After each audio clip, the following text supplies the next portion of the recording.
Alhamdulillah, salatu wassalamu ala rasulillah wa ala alihi wa sahbihi wa mawala. Allahumma salli ala sayyidina Muhammad wa ala ali sayyidina Muhammad. Amma ba'd.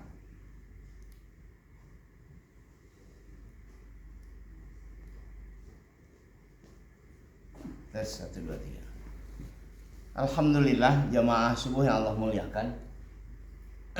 Kita akan membahas tentang mungkin sebagian orang yang memiliki pertanyaan. Di bulan lalu kita membahas tentang Ibrahim alaihissalam yang kemudian bisa kita temukan posisi beliau alaihissalam dalam pemahaman orang Yahudi, Nasrani dan Islam. Insya Allah kita akan membahas di bulan ini tentang tempat yang sekarang menjadi bagian sengketa terus menerus secara berkelanjutan, yaitu Palestina. Kita akan ngaji tafsir maudhu'i tentang Quran surat Al-A'raf ayat 137 ayat 140. Ini ngaji saya berkelanjutan dengan beberapa komunitas dalam bulan Desember ini. A'udzubillahi minasyaitonirrajim. Bismillahirrahmanirrahim. Jemaah subuh yang Allah muliakan, Palestina itu, nama Palestina tidak ada dalam Al-Quran, sehingga sempat menimbulkan pertanyaan bagi sebagian orang, apakah Palestina yang dipahami oleh mayoritas kita sebagai tempat yang demikian disucikan, tempat yang demikian luar biasa sehingga menjadi konflik tidak berkesudahan, itu ada dalam Al-Quran. Nama Palestina itu tidak ada dalam Al-Quran. Dalam kitab hadis juga sepengetahuan saya tidak ada secara eksplisit nama Palestina. Tapi Palestina menjadi negeri pilihan karena dulu ketika Nabi SAW masih hidup dan jauh sebelum beliau diutus oleh Allah Subhanahu Wa Taala, negeri yang kini disebut Palestina itu adalah negeri yang menjadi tempat yang diberkahi oleh Allah Subhanahu Wa Taala, sehingga dia disebut sebagai negeri pilihan. Walaupun namanya bukan Palestina, namanya adalah Syam, yang terdiri, kalau sekarang itu terdiri dari 4 negara: Suriah, kemudian Palestina, kemudian Yordania, kemudian Libanon. Kalau Israel tidak dimasukkan, kalau Israel dimasukkan berarti jadi 5 negara. Itulah yang kemudian disebut sekarang dengan wilayah yang berbeda-beda tadi namanya. Dulu disebut dengan Syam, berarti Syam. Dan kenapa disebut tanah pilihan? Allah Subhanahu Wa Taala menetapkan keberkahan tanah Palestina tanpa disebut secara eksplisit, tapi Allah sudah menetapkan tanah itu tanah yang penuh berkah, tanah yang juga termasuk bagian dari negeri Syam. Keberkahan tanah itu dapat dirunut, misalnya Syam itu menjadi tempat hijrah Nabi Ibrahim alaihissalam. Ketika kita cerita tentang Ibrahim kemarin, ujian besar yang oleh Allah diberikan kepada Nabi Ibrahim adalah Ibrahim meninggalkan tanah tempat lahir, tumbuh besar, karena tidak bisa kemudian berkembang secara tauhid. Ibrahim kemudian meninggalkan negeri itu dan kemudian berhijrah menuju Palestina, Syam saat itu disebut. Dan juga tempat singgah Nabi Muhammad SAW ketika melakukan Isra dan Mi'raj, tempat dakwah para nabi, dakwah yang membawa misi agama tauhid. Dan dia menjadi demikian istimewa karena di tanah itu berdiri Masjidil Aqsa yang penuh dengan berkah. Saya kutipkan dulu ayat Quran. Bismillahirrahmanirrahim. Ini ayat 1 surat 17. Subhanalladzi asra bi 'abdihi lailan minal masjidil harami ilal masjidil aqsa alladzi barakna haulahu linuriyahu min ayatina innahu huwas samiul basir. Maha suci Allah yang telah memperjalankan hambanya Muhammad SAW pada satu malam lailan minal masjidil haram, dari masjidil haram di Makkah menuju ke masjidil aqsa. Sangat eksplisit dituliskan, menuju ke masjidil aqsa alladzi barakna haulahu, yang telah kami berkahi sekelilingnya. Allah telah menyebutkan dengan eksplisit, kami berkahi sekelilingnya linuriyahu min ayatina, supaya kami menunjukkan ayat-ayat kami kepadanya, kepada Muhammad SAW yang melakukan perjalanan itu, untuk kemudian memberikan reportasenya pada kita tentang luar biasanya perjalanan Isra dan Mi'raj tadi. Min ayatina, dari sebagian bukti kekuasaan kami. Innahu huwas samiul basir, dan sesungguhnya Allah itu maha mendengar, maha mengetahui. Jemaah suku yang Allah muliakan, mungkin lebih dari 30-an tahun yang lalu, ayat ini secara pribadi bagi saya yang kebetulan santri akrab dengan literatur agama sejak kecil, ini ayat ini maknanya mengganggu. Apa yang buat saya terganggu? Karena ayat ini menjelaskan tentang bahwa negeri tempat di mana Masjidil Aqsa berada itu, Allah menyebutkan barakna haulahu, kami memberkahi sekelilingnya. Sementara sejak sepengetahuan saya, sejak lahir, dari mulai saya bisa baca dan sebagainya, wilayah Palestina itu wilayah yang bergejolak Pak, sejak dulu. Saya kutipkan nanti informasi-informasi kesejarahan sejak zaman dulu sampai dengan yang bisa kita ikuti zaman modern, dari deklarasi Balfour 1917, Menteri Luar Negeri Inggris itu, yang kemudian mengundang orang-orang Yahudi yang diaspora tersebar di seluruh dunia untuk datang ke wilayah yang sekarang disebut Palestina. Sampai akhirnya kemudian diberikan konsesi tahun 48 untuk kemudian mereka membangun negara di sana, yang kemudian menimbulkan konflik di era modern tidak berkesudahan sampai hari ini. Jadi pengalaman saya dari aspek literatur terhadap Palestina ini, tidak ketemu saya berkah Palestina. Sehingga ayat ini dulu ya 30-an tahun lebih mengganggu. Kok bisa ya disebut Allah memberkahi negeri Palestina itu dan sekelilingnya. Sementara dalam prakteknya, dengan sudut pandang terbatas saat itu, saya melihat konflik demi konflik. Padahal kan berkah itu dalam penjelasan para ulama khairan katsir, kebaikan yang banyak. Jadi kalau ada orang menyebut berkah itu maknanya banyak kebaikan. Kalau rezekinya berkah berarti rezekinya itu menimbulkan banyak kebaikan.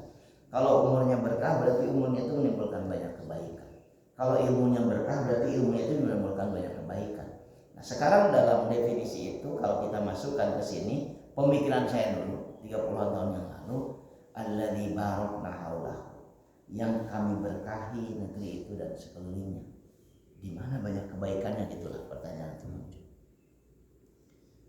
Ini gak mungkin keliru karena janji Allah Subhanahu wa taala. Saya akan jelaskan sambil masuk ke dalam ayat yang akan kita baca.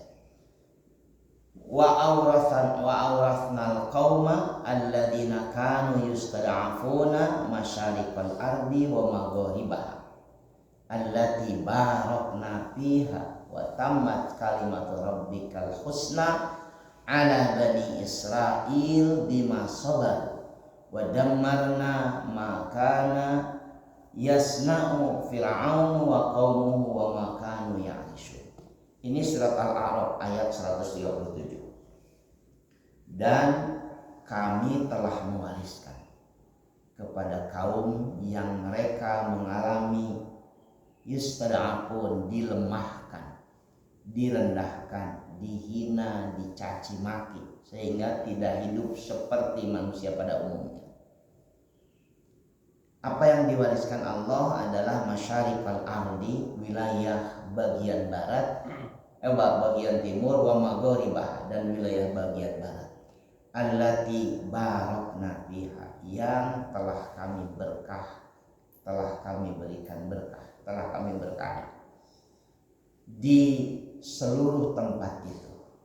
Wa tammat kalimatu rabbikal husna, dan telah sempurna seluruh kebaikan dari Tuhanmu yang maha baik kepada Bani Israel.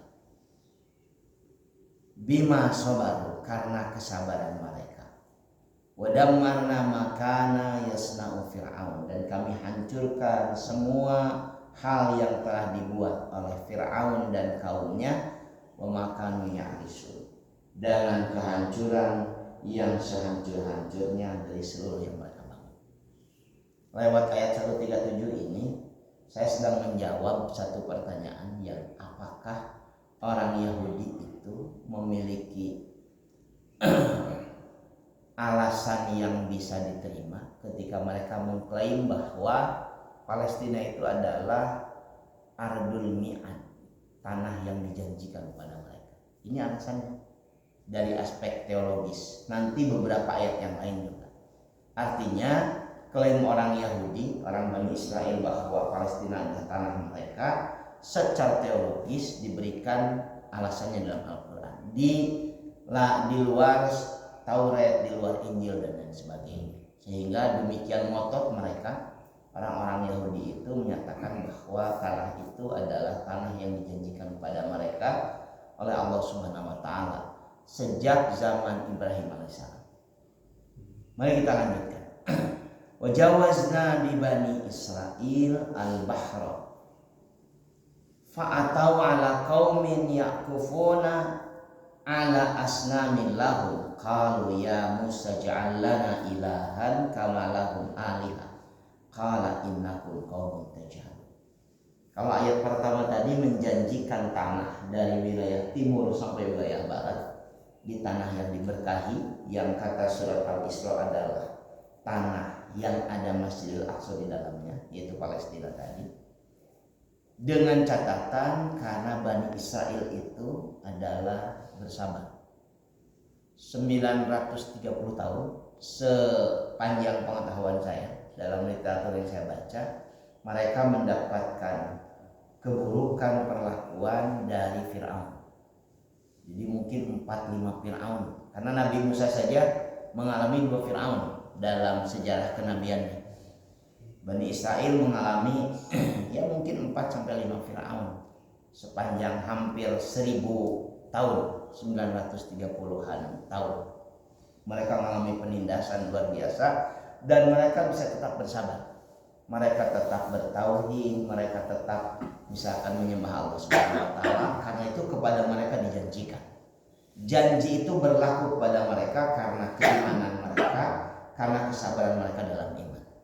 Tapi ayat selanjutnya memberikan informasi yang menjadi semacam antitesis dari janji Allah tadi. Dan kami selamatkan Bani Israel itu menyeberangi lautan, Laut Merah sebelah utara. Dari Mesir nyebrang itu memang ke Palestina. Yang dalam pemahaman yang kita miliki, laut itu kemudian dipukul oleh Nabi Musa dengan tongkatnya dan kemudian berubah menjadi dalam tanda kutip jalan tol yang bisa dilewati oleh semua kalangan Bani Israel, dari mulai anak-anak sampai orang dewasa. Jumlahnya ratusan ribu menurut referensi yang saya baca. Dan ketika mereka melewati pantai itu, melewati laut itu, kaki mereka masih basah. Fa'atau ala qaumin yaqufuna ala asnamin lahum. Mereka bertemu dengan kaum yang sedang i'tikaf menyembah berhala. I'tikaf itu kan makna sedang dia menikmati suasana tapi menyembah berhala. Dan ketika menyaksikan itu, mereka kemudian meminta pada Nabi Musa, ya Musa, wahai Nabiullah Musa, ij'al lana ilahan, tolong bikinkan kami Tuhan, kama lahum aliha, seperti Tuhan-Tuhan yang mereka sembah. Ini pembangkangan luar biasa. Qala innakum qaumun tajhalun. Nabi Musa langsung menyebut mereka, sesungguhnya kalian adalah kaum yang sangat bodoh.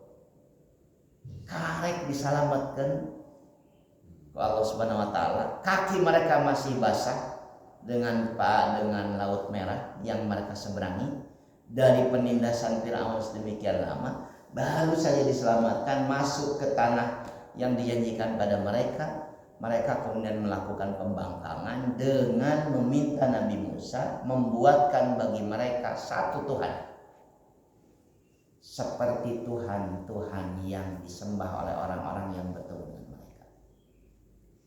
Inna haula'i mutabbar ma hum fihi wa batilun ma kanu ya'malun. Sesungguhnya mereka yang menyembah berhala itu kaum yang rusak, mahumpi, dan kemudian hancur, tidak ada gunanya sama sekali seluruh perbuatan yang mereka lakukan. Kalaulah mereka bersedekah, kalaulah mereka sholat, kalaulah mereka baca kitab suci, kalau mereka kemudian melakukan aktivitas ritual yang lain, batil, seluruh aktivitasnya batal karena mereka musyrik pada Allah Subhanahu wa taala. Nabi Musa memberikan penegasan bahwa permintaan itulah kebodohan luar biasa. Karena apa yang dilakukan orang yang menyembah berhala menghancurkan dan membatalkan seluruh perbuatan mereka. Bahkan Nabi Musa kemudian menyampaikan pada mereka, aghairallahi abghikum ilahan wa huwa faddalakum 'alal alamin. Bagaimana mungkin aku akan mencari Tuhan selain Allah bagi kalian, padahal Allah faddalakum 'alal alamin, telah memberikan anugerah mengunggulkan kalian dari seluruh umat di seluruh dunia pada masa ini. Jamaah subuh yang Allah muliakan, dari 4 ayat ini surat Al-A'raf 137 sampai 140 ini memberikan semacam klaim, membenarkan semacam klaim teologis bahwa memang orang-orang Yahudi, Bani Israel itu mendapatkan janji dari Allah Subhanahu wa taala untuk bertempat di negeri yang sekarang disebut Palestina. Tetapi yang dilupakan orang-orang Yahudi, janji Allah itu berlaku bagi orang-orang Yahudi yang bertauhid, yang disebutkan dalam ayat di atas itu bima sabar, mereka bersabar dalam ketaatan mereka kepada Allah Subhanahu wa taala. Karena itu kalau mau dipilah, orang Yahudi itu kurang lebih lah digolongkan pada 4 kelompok secara teologis. Yang pertama adalah orang-orang Yahudi yang melaksanakan tauhid, baik mereka memeluk Yahudi pada masa Nabi Musa alaihissalam, kemudian mereka menjadi pengikut Nabi Isa alaihissalam, yang kita menyebutnya sekarang dengan Kristen misalkan, dengan Yahudi, walaupun sebetulnya dari aspek agamanya adalah Islam. Itu yang pertama. Yang kedua kemudian adalah mereka yang mengikuti Nabi SAW setelah Nabi diutus pada mereka. Kita ketemu nama-nama besar orang-orang Yahudi yang kemudian mengikuti Nabi SAW, menjadi para ulama, menjadi penyebar dakwah di kalangan mereka. Nama yang terkenal itu Abdullah bin Salam, seorang pendeta Yahudi yang sangat cerdas, yang kemudian menjadi sahabat Nabi dan berdakwah terutama di kalangan orang-orang Yahudi. Ini sampai hari ini ada orang-orang Yahudi yang kemudian menjadi pengikut Nabi Muhammad SAW. Walaupun hari ini juga ada orang Yahudi yang menjadi pengikut, masih tetap jadi pengikut Nabi Musa, masih tetap juga menjadi pengikut Nabi Isa alaihissalam. Tetapi sebagian kelompok keempat adalah orang-orang Yahudi yang menurut mereka memiliki nasionalisme yang sangat tinggi dan memperjuangkan nasionalismenya untuk memiliki tanah yang dijanjikan Tuhan. Mereka ini disebut dengan Zionisme dalam referensi yang baca. Jadi orang-orang yang kemudian ingin meraih impian mereka untuk memiliki tanah tempat yang dijanjikan Tuhan. Dan itu terbentang tadi kata Al-Quran dari wilayah paling barat sampai wilayah paling timur. yang kalau dipetakan itu adalah Mesir, kemudian Suriah, Yordan dan sebagainya, sampai wilayah yang sekarang disebut dengan Palestina. Jadi sebetulnya kalau dibiarkan oleh dunia, itu yang akan diklaim oleh mereka setelah Palestina itu nanti Mesir, kemudian Suriah, kemudian Lebanon, Yordan dan lain sebagainya. Karena mereka menganggap itu tanah yang janjikan pada mereka. Karena itulah dari aspek ini tak mungkin tidak akan bertemu konflik.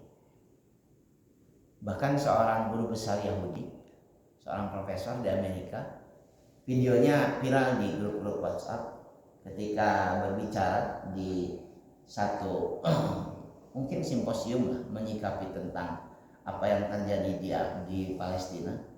Beliau menyebutkan bahwa orang-orang Yahudi yang datang ke Palestina itu seperti, kata beliau, kita yang sudah berdiam diri ratusan tahun, tiba-tiba datanglah kelompok imigran pendatang dan kemudian menyebutkan ini rumah kami loh, ini tanah kami, dan kemudian merebut tanah tempat tinggal kita, merebut rumah tempat tinggal kita, mengusir kita, dan kemudian dilindungi oleh negara-negara besar di dunia karena dianggap klaim itu memiliki dasar. Itu orang Yahudi yang ini. Dan beliau ditepuki luar biasa ketika menyampaikan itu, sekaligus dihujat luar biasa oleh para akademisi Yahudi yang lain karena dianggap tidak selaras dengan arus besar yang berpihak kepada Israel dan sebagainya. Jamaah subuh yang Allah muliakan, pembangkangan orang-orang Yahudi Bani Israel yang membuat klaim mereka itu menjadi tidak berlaku dimuat dalam banyak ayat dalam Al-Quran.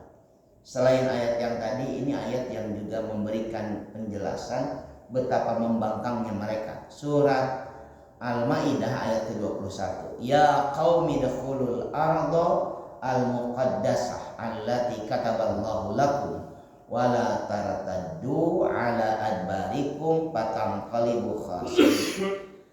Wahai kaum Nabi Musa, udkhulul arda, masuki oleh kalian tanah yang disebut Palestina sekarang, tanah yang suci itu, yang Allah telah tentukan tanah itu lakum bagi kalian, dan jangan berbalik ke belakang, jangan lari, nggak mau masuk karena takut, karena di tanah itu sudah ada orang-orang penduduk yang demikian kuat fisiknya, kemudian demikian buruk perilakunya, yang akan membantai kalian sehingga kalian ketakutan. Fatang kalibu khasirin. Kalau kalian justru ketakutan, tidak berani memasuki tanah itu, walaupun itu diperintahkan oleh Allah lewat lisan Nabi Musa, nanti kalian akan menjadi kelompok yang rugi. Kenapa rugi? Mereka gugur haknya, klaimnya, karena tidak mau melaksanakan perintah Allah dan Rasul. Jemaah subuh yang Allah muliakan, ini informasi kitab tafsir. Selain saya membaca satu buku, menurut saya buku keren, sekarang jadi rujukan mayoritas orang.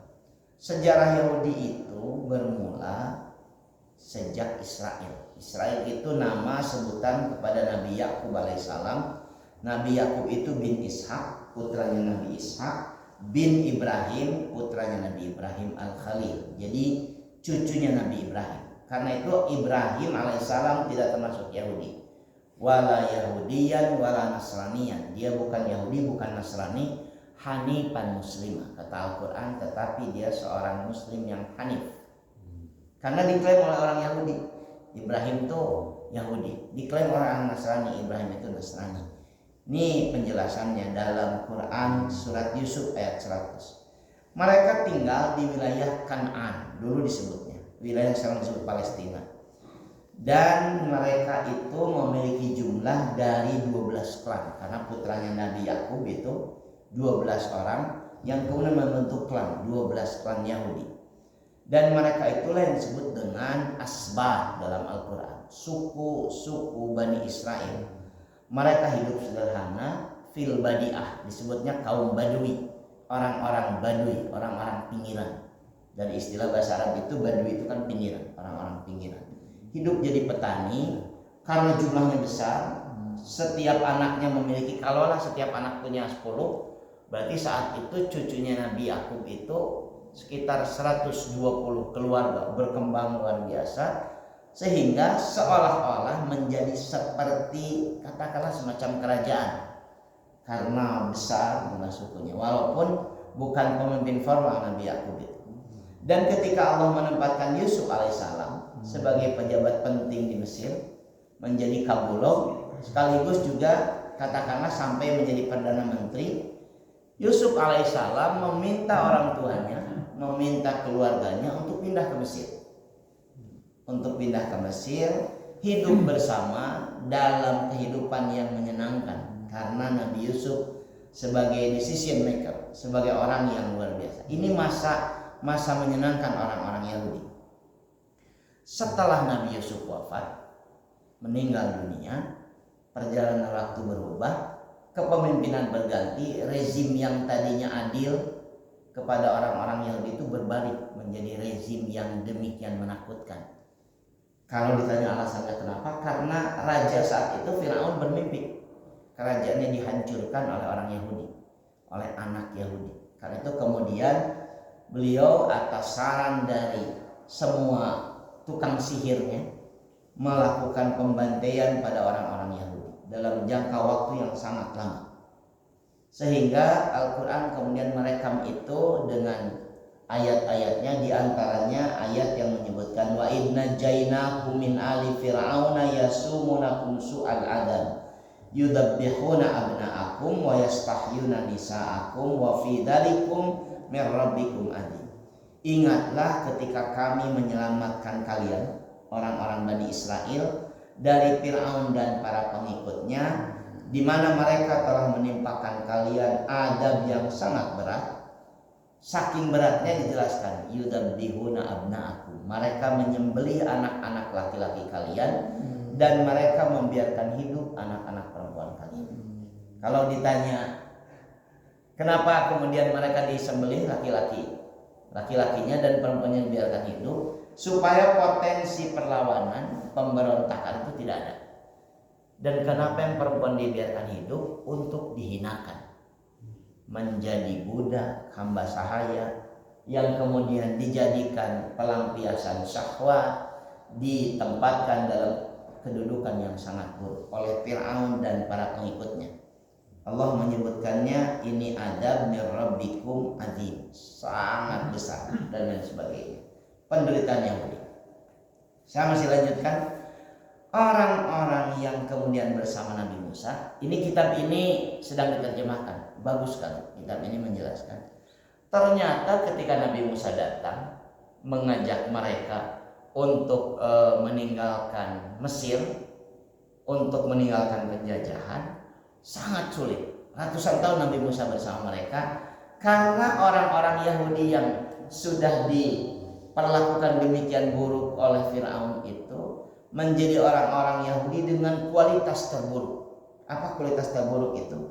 Disebutkan mereka di sini memiliki iman yang sangat rapuh, jiwanya juga buruk, kemudian mentalnya sangat lemah, dan pada mereka yang muncul adalah pesimistis, kemudian ingkar terhadap Allah Subhanahu wa taala dan gemar bermaksiat. Saking lamanya mereka dijajah, mentalnya menjadi rusak.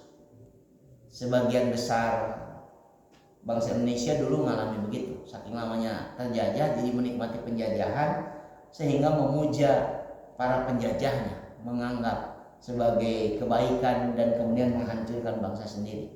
Itu dilakukan oleh orang-orang Yahudi, dan ternyata Yahudi yang melakukan hal itu adalah Yahudi yang dibawa oleh Nabi Musa, yang diselamatkan Nabi Musa. Sangat sulit. Ini direkam oleh seorang doktor di Saudi, ini orang Saudi yang menulis tentang ini dengan menurut saya luar biasa penjelasannya. Dan setelah selesai ketetapan waktu yang Allah kehendaki untuk menghukum mereka, Bani Israel berhasil menaklukkan bumi di bawah pimpinan Nabi Yusha bin Nun. Ini ada dalam hadis Nabi. Jadi yang kemudian berhasil menaklukkan Palestina, hidup di Palestina dalam keadaan relatif menyenangkan itu ketika Yusha bin Nun alaihissalam membawa mereka, yang menurut para ahli kemudian dari situ dibagilah sejarah perjalanan Yahudi di Palestina itu. Yang pertama adalah masa Qudhah, di mana penunjukan hakim bagi 12 klan itu oleh Nabi Yusha bin Nun, berjumlah 12. Masing-masing mendapatkan wilayah yang ini berlangsung sangat lama, 400-an tahun. Kemudian yang kedua adalah masa para raja. Nah, masa keunggulan orang Yahudi, bahkan disebut masa keemasan orang Yahudi itu dimulai dari kemenangan Raja Tolut terhadap Jalut, yang kemudian memiliki menantunya Nabi Daud, jadi raja yang adil, berkembang luar biasa, dilanjutkan oleh anaknya, cucunya Tolut, yaitu Nabi Sulaiman. Ini puncak dari kecemerlangan bangsa Yahudi memimpin peradaban. Karena Nabi Sulaiman itu kan luar biasa, bukan cuma manusia, tapi juga para jin dan binatang seluruhnya. Masa kecemerlangan Sulaiman ini yang sampai hari ini dikenang dalam romantisme oleh orang-orang Yahudi sampai hari ini. Sampai mereka menyebutkan, katanya percis di bawah Masjidil Aqsa itu ada, mereka menyebutnya itu kuil Nabi Sulaiman, Solomon Temple. Karena itu usaha penggalian dilakukan terus-menerus oleh mereka supaya membangkitkan kejayaan kembali orang-orang Yahudi Bani Israel lewat situs-situs Nabi Sulaiman alaihissalam. Dan periode ketiga adalah periode hancur-hancuran mereka. Setelah Nabi Sulaiman wafatnya kan dalam Al-Quran dimuat tidak diketahui siapapun, termasuk para jin. Karena ketika wafat dalam keadaan berdiri, bertumpu pada tongkatnya mengawasi pembangunan. Para jin saja tidak tahu tentang wafatnya Nabi Sulaiman. Setelah Nabi Sulaiman wafat, meninggal dunia, inilah yang kemudian disebut dengan masa buruk bagi orang-orang Yahudi.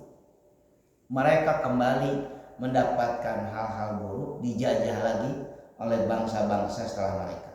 Di antaranya dalam tulisan ini bangsa Assyria dari Irak. Saat itu mereka di Mesopotamia, Babilonia dan lain sebagainya. Kemudian wilayah utaranya diserbu kembali oleh Mesir. Kemudian datang Nebukadnezar yang kemudian mengusir bangsa Mesir, dan kemudian nanti Romawi yang datang menguasai mereka setelah bangsa Yunani dan lain sebagainya. Dan pada masa kekuasaan Romawi inilah Nabi Isa alaihissalam datang, diutus Allah Subhanahu wa taala untuk mengajak orang-orang Yahudi kembali kepada agama tauhid dalam keadaan yang sangat buruk. Karena yang kemudian mengikuti Nabi Isa itu sangat sedikit. Bahkan para pendeta Yahudi mempengaruhi para pemimpin Romawi di Palestina saat itu untuk kemudian menghukum Nabi Isa dan menyalibkannya. Walaupun yang disalib, yang dihukum bukan Nabi Isa dalam teologi Islam, tapi teologi orang-orang Kristen menyebutkan Nabi Isa lah yang kemudian ditangkap, disalib, dihukum, kemudian setelah itu diturunkan, dikafani, dan kemudian katanya menghilang Nabi Isa itu. Tidak lagi ditemukan oleh mereka entah di mana dan lain sebagainya. Dari sinilah kemudian bangsa Yahudi tercerai-berai. Mereka menjadi bangsa yang disebut dalam istilah itu diaspora, tersebar di seluruh pelosok dunia, terkonsentrasi di banyak tempat, sebagian besar di Eropa, terutama di wilayah yang disebut Eropa Barat, Jerman, kemudian Prancis, Inggris, yang kemudian mereka mengalami hal buruk di Eropa itu. Dalam bahasa Inggris itu seingat saya ada beberapa peribahasa buruk tentang Yahudi. Misalkan ya, saya lupa bahasa Inggrisnya, pelit seperti Yahudi. Jadi kalau ada orang Eropa pelit, itu sebut kamu pelit kayak Yahudi. Jika diulang lah gitulah, ada sebutan pelit terhadap satu etnis tertentu, kamu dasar pelit mana jika eta.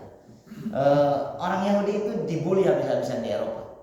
Karena itu mereka mendekati para penguasa supaya mendapatkan perlindungan dan mempengaruhi penguasa itu supaya bisa menempatkan mereka di tempat yang pernah dijanjikan Tuhan kepada mereka, yang hari ini kita menyebutnya Palestina. Jemaah subuh yang Allah muliakan, dari beberapa penjelasan ini saya sedang menjawab pertanyaan, apakah orang Yahudi itu punya klaim yang berdasar dari aspek syariat tentang Palestina? Punya. Tapi klaim itu adalah klaim yang besar. Jadi kalau ada pertanyaan, kenapa bisa berubah? Kan Allah memberikan janji kepada mereka. Kenapa para ulama menjelaskan itu bersyarat? Karena saya gunakan logika sederhana.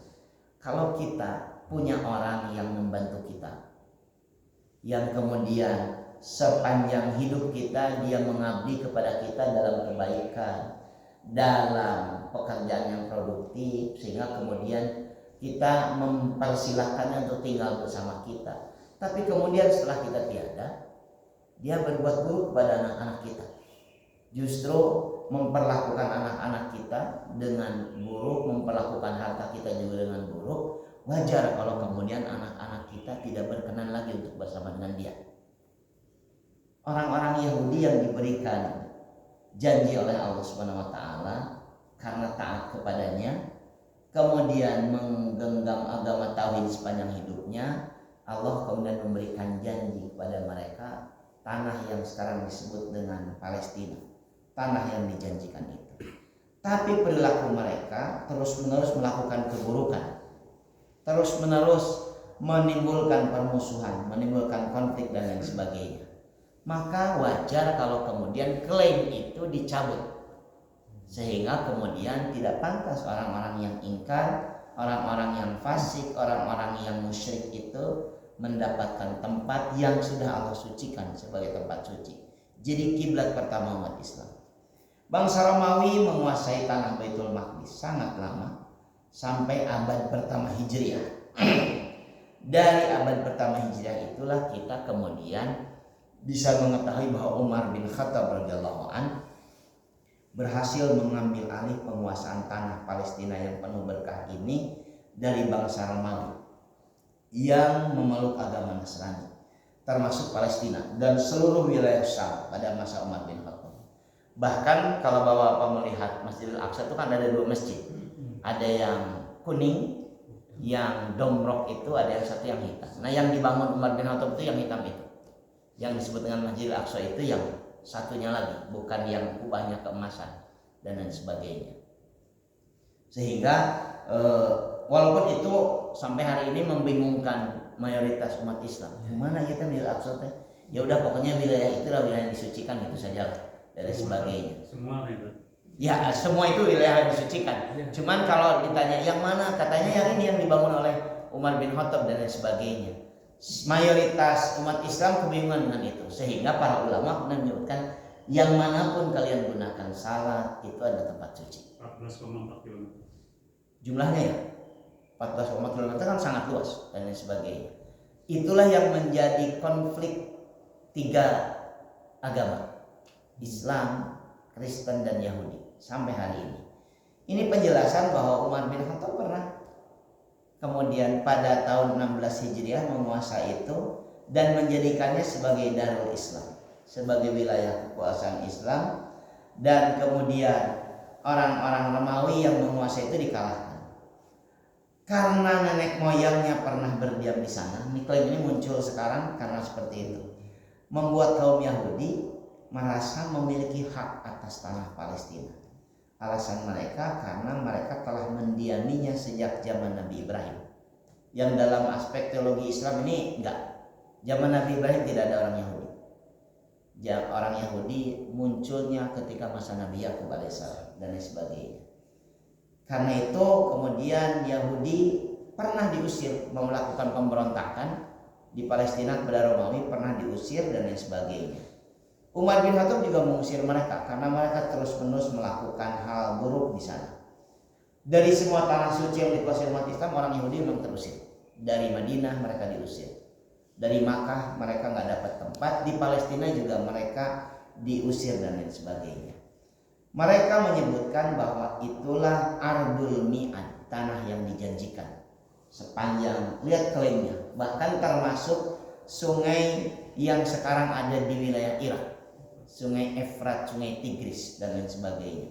Sangat luas. Artinya dari aspek ini tulisan yang saya sebutkan tadi, tulisan Dr. Suud ini. Kalau dunia membiarkan, bukan cuma Palestina yang akan menderita, sampai Saudi. tapi seluruh wilayah Jazirah Arabia akan dikuasai oleh mereka kalau dunia membiarkan apa yang dilakukan oleh mereka. Dari hal ini maka kemudian saya ingin cerita sebagai penutup ya ngaji kita. Dalam hadis itu banyak sekali hadis tentang Palestina, walaupun tidak menyebut Palestina, tentang Syam. Di antaranya adalah nanti itu akan menjadi pertanda kiamat besar itu terjadi di wilayah yang sekarang disebut dengan Syam itu, yaitu Palestina, Suriah dan lain sebagainya. Nabi menyebutkan akan selalu ada di umatku itu sekelompok orang yang terus-menerus menegakkan kebenaran walaupun mereka dimusuhi oleh banyak orang. Tidak membahayakan mereka permusuhan banyak orang, ketidakan banyak orang itu, mereka tetap menjaga agama tauhid, memperjuangkan kebenaran dalam kondisi apapun. Kesulitan mereka bukan karena musuh mereka, tapi karena masalah internal mereka, seperti yang dialami keseharian oleh umat Islam. Sampai kemudian pada mereka nanti datang ketentuan Allah Subhanahu wa taala di mana mereka tetap dalam keadaan demikian. Dan kemudian para sahabat bertanya, di mana orang-orang yang terus-menerus membela kebenaran itu ya Rasulullah? Kata Rasulullah, di Baitul Maqdis, di Palestina. Karena itu lewat klaim hadis ini sahih. Sebetulnya kita harus punya husnudzon kepada para pejuang di Palestina, apapun faksinya, apapun kemudian namanya, karena boleh jadi mereka adalah orang-orang yang disebut dalam hadis Nabi sebagai orang yang terus-menerus memperjuangkan kebenaran dalam tekanan musuh yang demikian berat sekalipun. Saya pikir semua ustadz dari latar belakang apapun tahu betul hadis ini. Artinya husnudzon kita kepada perjuangan Palestina itu punya dasar teologis dengan sangat jelas, ada akidah dan lain sebagainya. Hadis lainnya kata Nabi sallallahu alaihi wasallam dari Zaid bin Thabit, beliau menyampaikan ketika menulis Quran di pelepah kurma, Rasulullah SAW menyebutkan tuba, betapa beruntungnya Syam, orang-orang Syam. Kemudian kami bertanya, kenapa seperti itu ya Rasulullah? Kata Nabi, sesungguhnya para malaikat telah membentangkan sayapnya di atas negeri Syam. Karena orang-orang di sana adalah orang-orang yang melakukan kebaikan, melakukan perjuangan. Sama seperti kita, jamaah subuh yang Allah muliakan, ketika Anda meninggalkan rumah, datang ke masjid, kemudian mengikuti taklim, itu berlaku hadis yang dimana Nabi SAW menyebutkan man salakat tariqon, siapa yang keluar dari rumahnya menempuh jalan, yaltamisu biha ilman, untuk mendapatkan pengetahuan, sahalallahu tariqon ilal jannah, malaikat diperintahkan Allah dalam hadis yang lain membentangkan sayapnya untuk memudahkan mereka jalan ke surga.